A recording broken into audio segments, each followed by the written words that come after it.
Hey there! In this month's edition of Bloomberg Businessweek dated April 26, 2021, there was an article that looked at proposed European Super League, the furore it triggered and the state of things to come. The article explores how polarizing it is for fans and owners for a European Super League. Balancing the risks that owners face to increase borrowings while facing a threat of relegation is not an enviable position to be in. The preference to adopt the American model in European football is not shared by the fans who embrace the unpredictability and drama of the football season. If you are looking for more information on the collapse of the European Super League, continue listening on as we go through the article. Hands off my football team. The blowback against the European Super League can be explained in one word: risk. Fans love it, and owners hate it. In the end, the fans won. Less than 2 days after the idea was floated, the plan collapsed as most of the soccer league's would-be founding members pulled out in the face of furious opposition from pundits, politicians, players, and especially fans. Eliminating the possibility that your team will be booted out of the top-level competition was a key feature of the elite league that a dozen English, Spanish, and Italian soccer clubs wanted to launch. The way things are organized now, owners have trouble borrowing from banks or selling bonds, because they are at constant risk of relegation to a lower, less lucrative league if they lose too many matches. 15 teams in the Super League were to be cemented in place, with an additional 5 that would have come and gone, depending on their performance. The plan was to put Europe's most popular teams head-to-head in midweek matches that would generate piles of cash from global broadcasting rights. That closed structure made the Super League more like an American competition. Even after their lousiest seasons, the Chicago Cubs or New York Yankees needn't fear being sent down to AAA to face the likes of the Toledo Mud Hens and the Lehigh Valley Iron Pigs. It's not just that they would make more money in this arrangement, it's also that it would be much more predictable, says Francois Goddard of research firm Enders Analysis. Investors like this very much, especially American investors used to American clubs. European fans had a different opinion.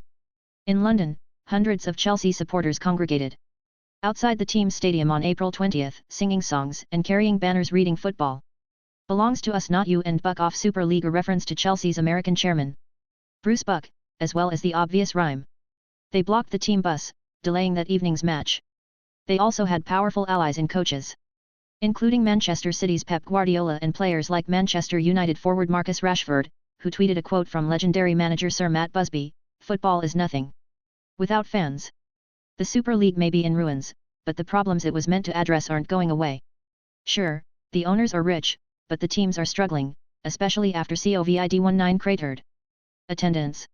According to KPMG Football Benchmark, most of the dozen would-be founders of the league were deep in the red last season, led by AC Milan, with an after-tax loss of €195 million, $235 million, and Manchester City, which lost €144 million.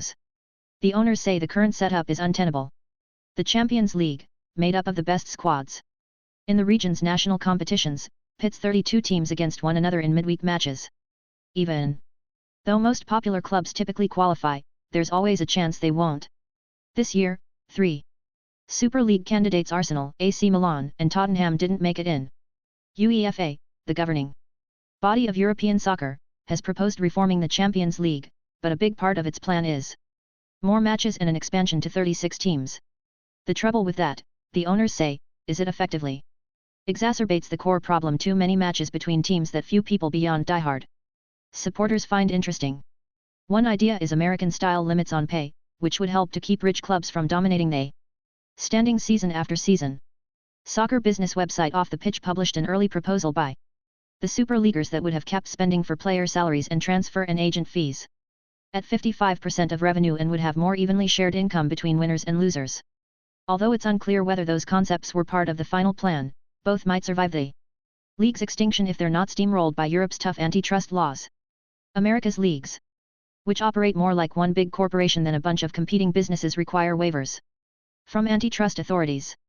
In short, Europe would have to import a socialist sports model from capitalist America. In fact, Americans were among the Super League's most ardent proponents. The Glazer family owns Manchester United and the NFL's Tampa Bay Buccaneers. John Henry controls Liverpool and MLB's Boston Red Sox. Stan Kroenke owns Arsenal, the NFL's Los Angeles Rams, the NHL's Colorado Avalanche, and several other teams. And financing for the league was to come from JP Morgan Chase & Co. But the owners' cash flow calculations were never any match for the passion of the crowds that fill stadiums in Milan, Manchester, or Madrid. Half the fun is knowing that in any given season, a David can unseat a Goliath. The reason people want to watch is there's jeopardy, there's story, there's narrative, there's variability, there's unpredictability, there's drama, Dan Jones, a partner in Deloitte's Sports Business Group, told Bloomberg TV on April 20. The Super League ignored that.